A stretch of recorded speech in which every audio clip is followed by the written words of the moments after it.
첫 번째 발표자부터 모시겠습니다. 첫 번째이기 때문에 더 큰 응원과 또 박수가 필요할 것 같습니다. 한국수력원자력 인재개발원 김진욱 교수께서 AI 적용 진단형 리더십 역량 기반 한수헌형 리더십 그리고 호칭 완결형 교육 프로그램에 대해서 발표해 주시겠습니다. 단상위로 모실 때 큰 박수 부탁드립니다.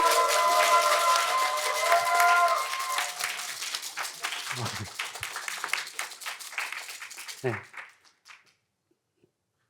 이 시간. 예. 안녕하십니까. 대한민국의 빛을 만드는 한국수력원자력 인재개발원 리더십 코칭 센터장인 김진욱입니다. 오늘 이 자리에 함께하신 모든 분들께서는 사람의 성장이 조직의 발전 변화를 이끌어간다는 믿음으로 현업에서 열심히 업무를 수행하시는 분으로 알고 있습니다. 다시 한번 여러분들의 노고와 노력에 진심으로 경의를 표합니다.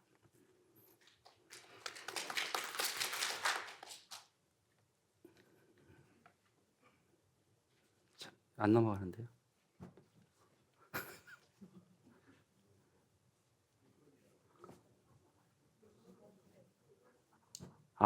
이 시간 어떻게 빼주시나요?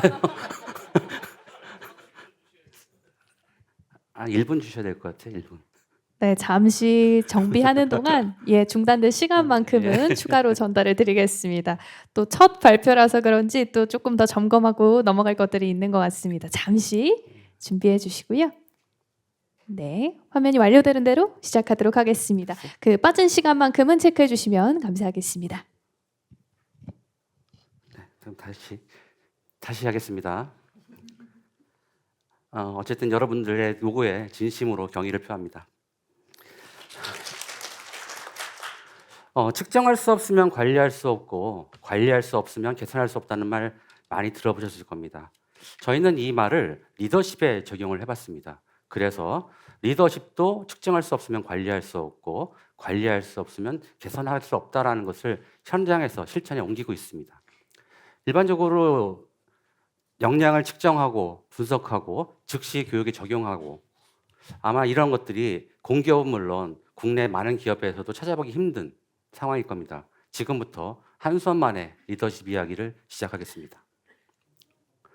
많은 기업들이 리더십에 대해서 측정도 하고 분석도 합니다. 그리고 그것을 교육에 이어가려고 많은 애를 씁니다. 근데 쉽지 않죠. 그리고 아직까지도 교육은 일방적인 강의식으로 많이 진행되고 있다는 것도 부정할 수 없는 사실입니다. 그리고 리더십 교육이 끝나면은 참 좋은 교육이었어 라고 이야기를 하며 강의장을 떠나는 순간 강의장에서 있었던 많은 이야기들은 서서히 잊혀져 가기 시작합니다. 그래서 저희는 정확히 나의 리더십 역량을 알고 나의 강점 리더십 역량을 더욱 강화하고 업무 현장에서 정말로 실천하는 리더십 교육에 대해서 고민하기 시작했습니다. 이를 위해서 우리는 내부적으로 리더십 역량 측정의 명확성, 그리고 측정 모델의 적정성, 그리고 측정 결과의 활용에 대한 내부적으로 점검을 했고요. 외부적으로는 국내 대기업은 물론 원자력 관련된 해외 기관들을 포함해서 12곳의 자료를 보면서 리더십 역량 측정 모델, 그리고 DB를 어떻게 축적하고 어떻게 활용하는지, 그리고 어떻게 피드백을 가지고 가는지에 대한 비교를 해봤습니다. 그 결과를 바탕으로 지금 보시는 에디 모형 기반의 교수 설계를 했습니다. 첫 번째 자기 진단과 시뮬레이션 기반의 진단, 그리고 나선형 러닝 모델, 그리고 강점 역량 기반의 학습, 마지막으로 관찰과 토론의 상호 학습을 준비했습니다. 이를 통해서 참여 중심의 몰입형 리더십 학습 체계를 구성할 수 있었습니다.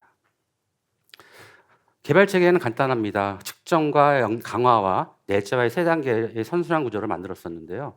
진단 도구 및 측정에 대한 부분에 대해서는 직급별 레벨링, 그리고 역량과 역량 문항의 개발, 그리고 AI 진단 프로그램을 이때 준비를 했습니다. 그리고 강화 단계에서는 개인별 피드백, 그리고 강의 및 그룹 토익, 그리고 워크숍 등을 통해서 역량을 강화할 수 있었습니다.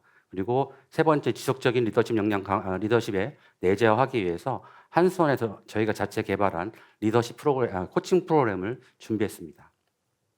이를 통해서 단순하게 평가가 아니라 평가 이후에도 지속적으로 실천할 수 있는 계기를 마련할 수 있었습니다. 평가 체계는 일반적으로 하는 4단계 평가를 했는데요. 특히 만족도, 성취도, 그리고 현업 적용도를 했지만 특히 관심 있는 부분은 마지막 성과 기여도 부분에서는 통계 실증 분석을 통해서 실제로 우리 교육이 얼만큼 현장에서 적용되고 있는지를 평가했습니다. 지금부터는 교육 운영에 대한 말씀을 드리도록 하겠습니다. 교육 운영은 총 5일 플러스 알파로 진행이 됩니다. 첫 번째 날과 둘째 날에는 진단과 역량 강화 교육이 중점적으로 이어집니다. 그 과정을 통해서 학습자들은 자기 인식을 강화하게 됩니다. 그리고 3일차에는 강점 그룹별 1일차에서 있었던 진단 결과를 바탕으로 강점 그룹별 액션 플랜을 수립하는 단계를 통해서 변화 관리를 시작하게 되고요. 세 번째 내재화 단계에서는 4, 5일차에 내재화 단계에서는 저희가 직접 개발한 코칭 프로그램을 통해서 현장에서 리더십 역량을 지속적으로 실천할 수 있는 방법을 제시하고 또 지속적으로 지원하고 있습니다. 이게 끝이 아니라 교육 이후에는 이들이 현장에서 실질적으로 리더십 역량을 효과적으로 어떤 성공적으로 발휘하기 위한 후속 코칭을 준비했습니다. 이를 통해서 교육이 강의장을 떠나는 순간 끝나는 것이 아니라 현장에 갔을 때 또 지속적으로 유지될 수 있도록 준비를 했습니다. 이런 변화는 현업 속에서의 행동 변화와 또 조직 문화와 연결되는 아까 우리 제목에도 있었던 것처럼 완결형 교육 시스템으로 구성이 됐었습니다. 지금부터는 좀 상세하게 날짜별 진행 상황을 말씀드리도록 하겠습니다. 교육의 시작은 진단에서 시작됩니다. 자가 진단 40%, 그다음에 시뮬레이션 기반 평가 60%로 준비가 됐고 이것은 한수원 리더십 지수로 관리가 됩니다. 자가 진단의 경우에는 바스형과 보스형 그리고 신뢰도를 판단할 수 있는 문항으로 구성이 되며 이것은 저희 한수원 리더십 교육 프로그램의 첫 번째 특징이라고 할 수 있는데요. 일반적으로 바스형과 보스형은 독립적으로 활용을 하는데 저희는 이것을 동시에 병행해서 운영했다는 게 저희 프로그램의 첫 번째 특징입니다. 두 번째 시뮬레이션 기반 평가에서는 프리젠테이션 기법, 그다음에 그룹 디스커션, 그다음에 롤플레이, 마지막으로 서류형 기법을 통해서 그들의 리더십 역량을 진단합니다. 이때 저희 리더십 교육 프로그램 두 번째 특징인 AI가 투입됩니다. 이렇게 만들어진 데이터들은 개인별, 직급별 또는 조직별, 전사별 전체적으로 분석 관리되면서 진단뿐만 아니라 향후에 인재 육성에 대한 바람직한 의미 있는 결과들을 도출할 수 있는 중요한 지표로도 활용됩니다. 지금 보시는 것은 리더십 지수가 관리되고 있는 페이지입니다. 실제로 리더십 지수 결과뿐만 아니라 다양한 분석 기능들이 포함되어 있어서 데이터들을 다양한 방식으로 분석하여 실제 교육 업무에 활용할 수 있는 의미 있는 데이터들을 많이 도출하고 있습니다. 지금부터는 저희 프로그램의 두 번째 특징인 AI를 어떻게 AI를 통해서 분석을 하는지에 대한 이야기를 드리도록 하겠습니다. 이미 잘 아시겠지만 AI를 활용하는 순간 객관성하고 효율성은 매우 유용하게 사용될 수 있습니다. 모두 세 단계로 진행이 되는데요. 첫 번째 단계에서는 시뮬레이션 평가에서 나타나는 시뮬레이션 평가에서 나타나는 음성들을 바로 텍스트화 시켜서 분석을 준비합니다. 이때 인바스킷 같은 경우에는 텍스트로 직접 입력을 합니다. 2단계에서는 이런 데이터들과 함께 루브릭을 투입하면 인공지능이 자동으로 분석을 시작합니다. 이때 AI는 자동으로 평가와 총평, 피드백, 개념 정리를 진행을 합니다. 마지막으로 나타난 결과는 저희가 관련 근거들을 바탕으로 해서 다시 한번 검증을 하게 됩니다. 마지막 세 번째 단계는 자동으로 AI가 리포트를 생성하게 됩니다. 이때는 워드하고 파워포인트의 템플릿을 이용하여 직접적으로 즉시 리포트가 완성이 되고 여기서 만들어진 리포트는 후속 코칭에 직접적으로 활용이 되며 중요한 자료로 활용되고 있습니다. 이러한 것들을 통해서 우리는 이제 AI라는 것이 단순하게 평가라는 도구가 아니라 실질적으로 리더의 성장을 데이터 기반으로 지원하는 핵심 파트너로 저희는 활용하고 있고 이미 자리매김하고 있다고 생각합니다. 그런데 AI가 가지고 있는 내재적 한계점이 있죠. 우리가 AI가 사실을 왜곡한다든지 또는 특정 데이터의 인식을 잘못하는 것에 대해서 발생할 수 있는 문제들이 저희도 발생이 됐습니다. 이를 극복하기 위해서 저희는 다중 AI를 활용한 교차 검증 역량 측정 모델을 개발했습니다. 다중 검증이라는 것은 동일 데이터를 여러 AI가 독립적으로 분석하면서 결과를 상호 검증하는 방식입니다. 이 과정을 통해서 저희는 측정의 객관성을 좀 더 담보할 수 있었습니다. 지금 보시는 데이터 장표가 실질적으로 인공지능이 만들어내는 자동 생성하는 피드백 리포트입니다. 인당 약 100페이지 정도의 리포트가 자동으로 생성이 됩니다. 인당. 그런데 그것을 정지해서 한 인당 20페이지 정도의 리포트가 교육 과정이 끝나는 순간 가지고 갈 수 있도록 저희가 제공을 합니다. 아마 이렇게 빠르게 피드백을 받고 보고서를 받는 경우는 쉽지 않을 겁니다. 인공지능이니까 가능했던 사실입니다. 2일차에는 집중적으로 역량 강화 교육을 합니다. 이때는 한 손에 4가지 리더십 역량, 비전 제시, 신뢰 형성, 합리적 의사결정, 구성원 육성을 각 모듈별로 2시간씩 돌아가면서 강의가 진행됩니다. 이때는 강사가 이동하면서 강의가 진행이 되며 이때 이 과정을 통해서 우리 학습자들은 회사가 제시하고 있는 역량이 무엇인지 또 내가 인식하고 있는 역량이 무엇인지에 대해서 명확하게 인지가 되고 이를 통해서 내재화를 하기 위한 사전 준비 단계가 진행된다고 볼 수 있습니다. 3일차는 정말 중요한 단계인데요. 이 단계는 저희 리더십 과정의 세 번째 특징인 우리의 약속에 대한 도출 이야기를 하도록 하겠습니다. 지금 보시는 장표는 우리의 약속을 도출하기 이전에 수행한 단계인데요. 1일차 결과를 통해서 나타난 결과들을 바탕으로 강점 리더십 역량을 가지고 있는 분들끼리 그룹핑을 합니다. 그리고 그들이 앞에서 토론을 하고 관찰자들은 그들을 관찰합니다.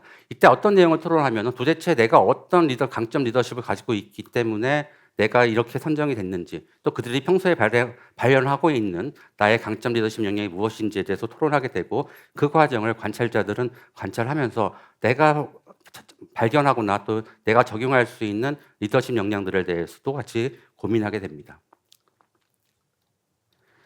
지금 장면은 실질적으로 역량 모델링을 우리의 약속을 도출하는 장면인데요. 우리가 일반적으로 워크숍을 끝나면은 많은 액션 플랜들이 도출이 됩니다. 그런데 액션 플랜들이 현장에서 실천되기 쉽지 않죠. 왜 그럴까요? 이유는 아주 간단합니다. 너무 많은 것을 하거나 또는 할 수 없는 걸 하기 때문에 그렇습니다. 그래서 저희는 딱 하나, 역량별로 딱 하나만 도출하게 합니다. 그 의미는 정말로 실천할 수 있는 것을 하자는 얘기죠. 그래서 강점 그룹별로 모여서 아이디어를 도출을 하고 그 아이디어를 전체에게 발표를 하면서 마지막에는 전체가 합의하는 하나의 역량별 우리의 약속을 도출하게 됩니다. 그 과정에서 거스를 통해서 모두가 합의하는 역량을 마지막으로 최종 도출하게 됩니다. 이렇게 만들어진 역량은 우리의 약속은 지금 보시는 것처럼 참가자들의 서명으로 완성이 되고 완성된 우리의 약속은 액자로 만들어서 각자 책상에 놓고 평상시에 볼 수 있도록 준비해 놨습니다. 근데 중요한 것은 각 차수별로 우리의 약속이 다 다르다는 거예요. 사람이 다르니까 다를 수밖에 없겠죠. 그 의미를 제가 마지막 부분에서 다시 한번 언급하도록 하겠습니다. 자, 4, 5일차에는 이제 현장에 돌아가서 리더십 역량을 좀 더 효과적으로 발휘할 수 있도록 코칭 스킬을 교육합니다. 이때 코치로서의 역할보다는 리더십 역량을 잘 발현할 수 있도록 도와줄 수 있는 중요한 툴로서 리더십 코칭 프로그램이 진행이 되는데 이때 사용되는 프로그램은 저희가 자체 개발한 코칭 프로그램으로 활용하고 있고 저희가 자체 개발한 위코치 베이지 양성 과정은 공기업 최초로 인증받은 프로그램이며 현재는 저희 자체적으로 인증받는 코치를 양성할 수 있는 기관으로서 11월 말쯤에는 첫 번째 우리 자체 인증 코치가 배출될 예정입니다. 자, 이게 끝이 아니에요, 교육이. 또 사후 코칭이라는 게 있습니다. 교육 과정이 끝난다고 해서 끝난 게 아니라 앞서 말씀드렸던 것처럼 코칭을 이후에도 교육 과정 이후에도 그들이 현장에서 제대로 실천할 수 있도록 지속적으로 상호 코칭을 진행합니다. 총 6회키로 준비가 되어져 있고요. 이때는 외부 코치들이 적용이 됩니다. 실질적으로 아는 것과 그들이 현장에서 실천하기 위해서 어려움이 어떤 게 있었는지에 대해서 코치들이 우리의 약속은 잘 실천하고 있는지 또 우리의 약속을 실천하는데 어려움은 무엇이 있는지 또 달리 해볼 수 있는 것들은 무엇이 있는지 이런 질문들을 통해서 그들이 현장에서 꾸준히 리더십 역량을 실천할 수 있도록 지원을 하고 있습니다. 앞서 말씀드렸던 것처럼 저희 평가는 1단계, 2단계에서는 만족도와 학습 성취도를 평가합니다. 통상적으로 일반적으로 저희 점수들은 5점 만점에 4.8 이상으로 만족도와 성취도가 나타나고 있으면서 대다수의 학습자들은 업무에 적용이 가능하다라고 반응들을 합니다. 3단계 평가에서는 우리의 약속을 잘 실천하고 있는지 또한 후속 코칭에 대한 결과들을 측정합니다. 예를 들어서 후속 코칭의 경우에는 단순한 피드백이 아니고요. 얼마나 현장에서 우리의 약속을 효과적으로 실천하는지에 대한 정량적, 정성적 데이터를 가지고 검증하는 단계입니다. 이 과정을 통해서 약속을 실천하기 위한 바람직한 코칭도 이루어지지만 그들이 현장에서 정말로 코칭을 효과적으로 리더십 역량을 효과적으로 발휘하는지도 점검하게 됩니다. 지금 보시는 SCM 평가는 실질적으로 우리의 약속이 현장에서 얼마나 성공적으로 진행됐는지에 대한 이야기입니다. 발전소에 근무하는 발전 실장님의 경우 이런 약속을 했습니다. 상황이 종료된 뒤 15분이라도 돌아보자라는 약속을 만들었고 이 약속을 바탕으로 직원들과 함께 즉시 회고 문화라는 것을 정착했습니다. 이 과정을 통해서 문제 해결에 대한 속도와 그 품질이 향상되어져 가고 있습니다. 다시 말해서 우리가 현장에서 실천하게 될 리더십 약속이 실질적으로 업무 성과에도 영향을 줄 수 있다라는 바람직한 결과라고 볼 수 있습니다. 다시 말해서 성공적으로 우리 약속이 실천되고 있다라고 볼 수 있는 내용입니다. 지금 보시는 내용은 교육에 직접 참가했던 부장급들의 결과입니다. 교육 이후에 제가 8개의 문항을 통해서 부장들에게 직접 메일을 발송했고 평가를 했습니다. 92%의 응답자가 실질적으로 내가 현장에서 리더십 역량을 실천하고 있고 그 과정에서 우리가 코칭 학습을 또 공부했지 않습니까? 그 코칭 학습이 실질적으로 의미 있는 결과가 나타나고 있다고 응답을 했고요. 지금 보시는 장표는 학습자들이 아니라 학습자들과 함께 일하는 구성원들에 대한 이야기입니다. 앞서 말씀드렸던 것처럼 이거는 통계 실증 분석을 했던 건데요. 앞서 우리 독립변수로 비전 제시, 신뢰 형성, 합리적 의사결정, 구성원 육성이라는 한 손의 4가지 리더십 역량. 이 리더십 역량은 우리의 약속으로 현장에서 실현되고 있는 것을 가지고 측정을 했습니다. 그리고 종속 변수는 성과에 가장 크게 영향을 줄 수 있는 인게이지먼트, 즉 조직에 대한 몰입과 직무에 대한 몰입을 종속 변수로 두었고 이때 코칭 행동의 조절 효과를 좀 봤습니다. 제 밑에 보시는 이 가설이 어떻게 됐을까? 당연히 아주 긍정적인 형태로 모든 가설이 채택이 됐습니다. 다시 말해서 현장에서 리더십 역량을 효과적으로 발휘하는 우리 리더들이 있기 때문에 그들과 함께 우리는 조직에 대한 몰입과 직무에 대한 몰입을 더 높일 수 있었고 그 과정에서 코칭이라는 것이 정말로 나의 조직에 대한 몰입과 직무에 대한 몰입을 높여줬다라는 결과입니다. 이 결과는 지난 7월 달에 제가 한국코칭학회에다가 투고를 했고 실질적으로 7월에 게재가 완성이 됐습니다. 이는 실질적인 현장에서의 성과와 함께 저희 리더십 교육의 학문적 가치도 같이 인정받았다는 중요한 사례라고 볼 수 있습니다. 총 1,158명이 참여를 했고요. 이 1,158명이 이틀 만에 쳤습니다. 이틀 만에. 이는 제 생각엔 그렇습니다. 현장에서 이런 누구나 다 실천하기 쉬운 리더십 역량을 발휘하는 부장들과 선배들과 리더들의 모습에 대한 기대감 때문에 빠른 시간 안에 이런 데이터가 모였다고 생각이 들고요. 신뢰도도 상당히 높은 수준으로 나타났고 지금 보시는 것처럼 16개의 가설 모두 채택이 됐습니다. 자, 기억하시나요? 제가 중간중간에 말씀드렸던 우리 한수원 리더십 교육의 특징들. 첫 번째는 말씀드렸던 것처럼 보스와 바스를 동시에 적용을 합니다. 이는 리더십 역량 측정의 질과 양을 모두 담보할 수 있었고요. 두 번째 특징은 AI를 활용한다는 거죠. AI를 통해서 실질적인 리더십 교육의 맞춤형이 가능했었다라고 말씀을 드릴 수 있고, 세 번째는 꼭 실천할 수밖에 없는 우리의 약속. 정말로 실천 가능한 액션 플랜만이 현장에서의 리더십 실천에 대한 핵심이다라고 말씀드릴 수 있습니다. 마지막 특징은 후속 코칭이었는데요. 이를 통해서 교육이 시작이라고 한다면은 코칭은 실질적인 변화와 성장을 도와주는 중요한 도구다라고 말씀드릴 수 있습니다.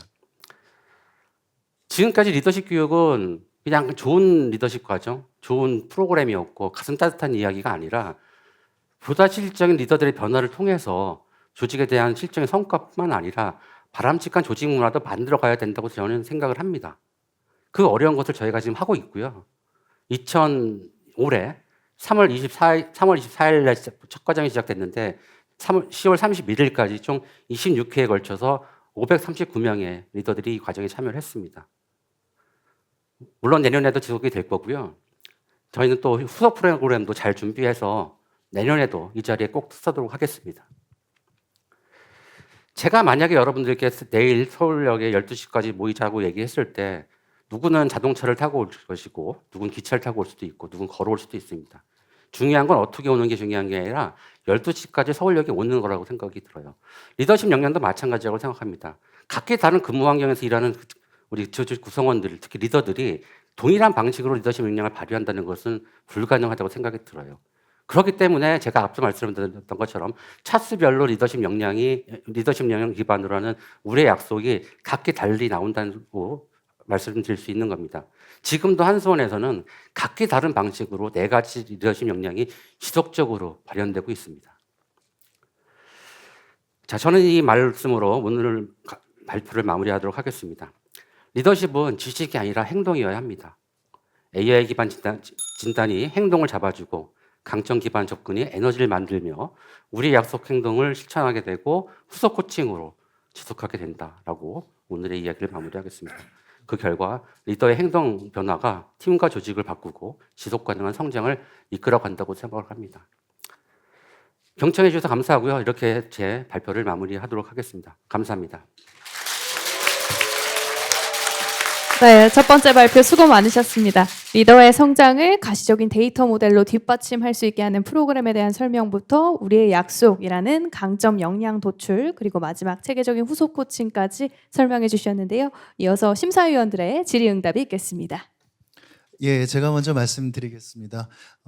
아까 앞에 조금 당황스러운 순간도 있었을 텐데 또 첫 발표의 어려움을 상당히 잘 극복하셨다는 생각이 듭니다. 고생 많으셨고요. 네, 끝났습니다, 이제. 네, 네, 흥미롭게 아주 잘 들었습니다. 몇 가지 또 궁금한 점과 그리고 또 아마 발표 시간이 짧다 보니까 못하셔 설명들 추가할 수 있는 그런 질문들을 제가 좀 몇 가지 드려보려고 합니다. 먼저 처음으로 여쭤보고 싶은 건 이 제목을 보면 이제 한수원형 리더십이라는 표현이 나오고 코칭 완결형 네. 교육 프로그램이라는 말이 나오거든요. 제가 볼 때 여기 중요한 키워드는 이제 한수원형이 네. 어떤 의미인가 하는 것, 이걸 네. 이제 다른 분들께 설명해야 될 게 있을 것 같고, 네. 두 번째는 완결형의 의미가 어떤 형태로 구현된 것인지 이 부분 먼저 좀 설명 듣고 가고 싶습니다. 한수원형이라는 의미는 한수원의 4가지 리더십 역량 모델링을 바탕으로 이 과정을 만들었다는 얘기고요. 특히 시뮬레이션 기반 평가를 할 때 역량 기반 그리고 현장에서의 사례들을 바탕으로 저희 과제 키트를 개발했습니다. 그걸 바탕으로 우리들만의 이야기가 담겨져 있는 역량 모델링을 만들었고 그 과정을 통해서 과정이 진행됐다는 말씀을 드리고 싶고요. 완결형이라는 것은 교육이 강의장을 떠난 순간 끝나는 게 아니라 이후에도 지속적으로 이어져야 된다고 생각을 했고 그 과정을 위해서 후속 코칭을 준비했다는 관점에서 저는 완결형이라고 설명을 드리고 싶습니다. 알겠습니다. 그 그룹을 나눈 거를 보면요. 네. 이제 강점 그룹별로 이렇게 예. 만드셨잖아요. 저희가 이제 할 수 있는 방법은 유사한 특성을 가진 사람을 모아서 하는 방법이 있을 것이고 아니면 상이한 특성을 가진 사람들이 모였을 때 발휘될 수 있는 에너지가 있을 거잖아요. 그러면 이 강점 그룹이라고 하는 그런 유사한 그런 리더십 유형을 가진 사람들을 묶어서 했을 때의 어떤 효과, 특징이 있다면 어떤 게 있는지 조금 더 설명해 주시면 좋겠습니다. 사실 제가 강점 리더십 역량을 가지신 분들끼리 모아놓은 어떤 결정적인 이유는 약점으로 성과를 낸다는 거는 불가능하다고 저는 생각을 했어요. 약점을 개발하고 개선하는 노력보다는 강점을 강화하는 것이 더 많은 성과를 빠르게 낼 수 있다는 것을 전제해서 이렇게 구성을 하게 됐고요. 실질적으로 강점 역량을 가지신 분들이 보이는 행동 특성들은 그렇지 않은 분들과 분명히 확연하게 차이가 납니다. 그래서 나머지 관찰하시는 분들은 내가 미처 갖고 있지 않거나 갖고 있어도 발현되지 않았던 나의 리더십 강점 역량들을 다른 분을 통해서 발전할 수 있다는 측면에서 의미가 있었다고 생각이 듭니다. 그리고 또 한 가지는 이 관찰자분들이 계실 텐데요. 혹시 뭐 교수님이 관찰자를 하시는 아니요, 되나요? 다른 분이 교육생들이 있어요? 교육생 내부적으로 있는 예, 건가요? 예. 그러면 이 관찰자들이 어떤 관찰과 피드백을 줄 수 있는 되게 중요한 요인일 것 중요한 같은데 포인트인데요. 이분들에게 제공되는 어떤 별도의 교육 혹은 매뉴얼 이런 것들인지 한번 말씀해 주시면 좋을 것 같습니다. 이것 또한 저희 과정의 특징 중에 하나인데요. 관찰자들은 자신들이 관찰한 것을 보고하지 않습니다. 자신들이 보고 느낀 것들을 바탕으로 향후에 그 다음 단계에 이어지는 우리의 약속을 만들 때 참고하게 했습니다. 그리고 이건 절대로 보고하거나 기록으로 남기지 않습니다. 그냥 관찰하는 것만으로 활용한다 이런 말씀이 되는 맞습니다. 거겠죠. 알겠습니다. 그리고 끝으로 하나만 더 말씀을 드리면 저는 이제 현업 적용도를 네. 이제 보통 많이 보는데 거기에 이제 성과 기여도까지 보는 네. 건 이제 괜찮은 이제 구성이라고 생각을 하는데요. 네. 요 둘의 어떤 지금 기간이나 이런 건 좀 제시가 되어 있습니다만 네. 어떤 문항이나 이런 데서 좀 구체적인 차이가 있다면 어떤 게 있을지, 그러니까 이제 성과 기여도라고 말하는 것의 어떤 측정 방식이나 이런 것들 조금 더 설명해 4단계 주시면 말씀하시는 건가요? 네, 네, 그렇습니다. 그거 4단계는 이제 4가지 리더십 역량에 대한 설문 문항을 기존 연구에서 발췌를 했고 그 발췌된 문항을 바탕으로 설문을 돌렸던 거고요. 실제 논문을 쓰는 마음으로 4단계 평가를 했습니다.